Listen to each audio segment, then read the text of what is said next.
Covering news where you live, this is 5 News.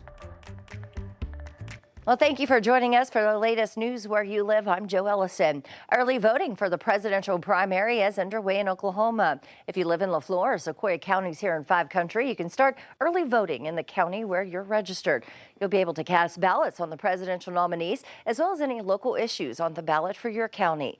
Polls are open from 8 to 6 p.m. today through Saturday, and then Election Day is on Tuesday. Voting will be underway from 7 to 7. The State Election Board website will be helpful. You can find a sample ballot to look at before you go and even find your polling location there. And in Avoca, people could see bigger bills to fund the town's fire district. Benton County District 6 J.P. Brian Armis tells us that the Quorum Court approved the request for an annual fire district dues in Avoca to be raised from $50 to $125. They say that will be on the next Tuesday's ballot. According to the Volunteer Fire Department in Avoca, the city has not had an increase in dues in 16 years. They say the amount of calls they receive to respond to a fire have nearly doubled over the last decade. With the rise in inflation and increased demand, nonprofit Arkansas First Responders say that volunteer fire agencies don't receive city funds like most paid departments do. They say it's essential to receive, though, the necessary funding to keep people safe. They're not just providing fire service, they're providing medical service, rescue service, and a number of other things. And all of these items that are used during the capacity of their duties have to be replenished. The costs continue to rise, and I know that everyone's tired of hearing that. That's just the story of the world right now.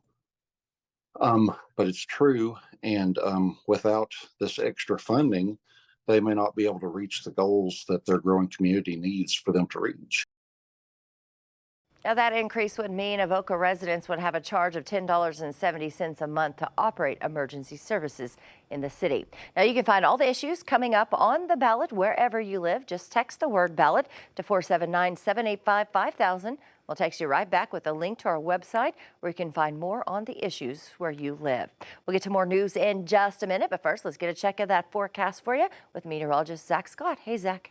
Hey, Joe, we've got clouds increasing as we go through the day, starting out cold for our Thursday morning 20s and 30s. We're going to warm up to the upper 40s, low 50s across the area. We'll have a chance for a sprinkle by late afternoon, 3, 4, 5 o'clock. Can't roll out a sprinkle, but the air's still going to be very dry across 5 Country. Maybe the best chance 3, 4, 5 o'clock for any kind of light rain would be I-40 south, a little bit more moisture in the air. As we go through the evening here, though, we will see more moisture build in, and we'll have better chances for some scattered showers. Rain chance is not going to last all night. Again, really, as we go late evening, first part of the overnight, I think the rainfall is overall going to be on the lighter side. I think light to moderate rainfall, but you see the yellows and oranges showing up, and you see that pink right there. The way that the atmosphere is going to be set up, we could likely see some pockets of sleet mix in. I think the model's picking up on that a little bit, showing it in the way of heavy rain. I don't think we're going to have that much moisture in the air for very heavy rain and thunderstorms, but I think we'll have some pockets of moderate rain with some sleet mixing in. Now, the temperatures above at the surface above freezing. You can see that here. We're in the upper 30s, low 40s. We're not expecting any issues, but just above our heads, it's going to be cold enough. We're going to have a little bit of a scattered wintry mix. Higher elevations, Boston Mountains, Ouachitas, overall the best chance. That gets out of here. Temperatures will settle into the 30s overnight. We'll be drying out by Friday morning. Warmer weather on the way. We're into the 70s and 80s by this weekend.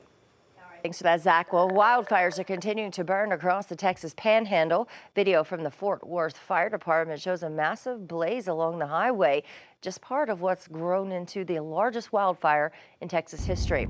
More than 13,000 Texas homes and businesses were without power as of Wednesday night. As of now, we've learned of at least one death, an 83-year-old grandmother from the town of Stinnett. Experts with the Texas A&M Forestry Service say that the fires there are all only about 3% contained, with more than 500,000 acres burned. This is an aerial shot of some fires in Oklahoma after more than 100,000 acres burned. Fire crews are still working to contain the blaze in the western part of the state, though mandatory evacuations have forced families out of their homes this week, with many of them returning to find that there's nothing left. Yeah, my dad had put he put a garage on the side here of the house, and he did all of it himself. Oklahoma State Bank has set up a fund for victims of the fires. And we have an update in the kidnapping and murder case of Amir Ellis. Now, we've been following this story out of Hot Springs for nearly a year now. Police are now charging a fourth suspect in connection to Ellis's disappearance. This as his mother continues to fight for justice.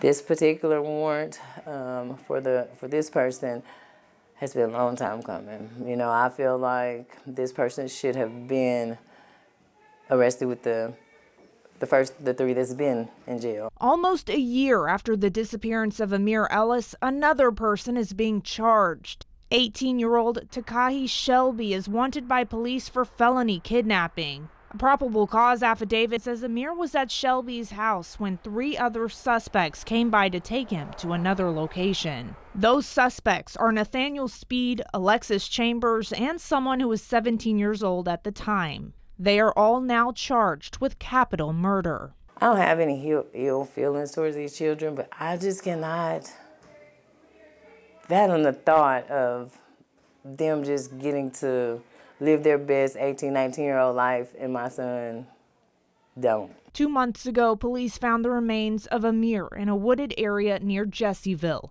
They have not released the cause of death yet. It's just still hard to believe sometimes that he is not here, but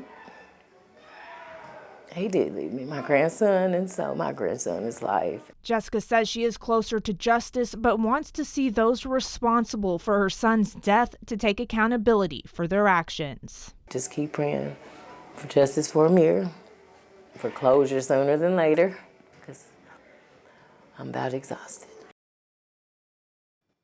Well, thank you for joining us here for the latest news and weather where you live. Make sure to catch up with us again tomorrow right here for more.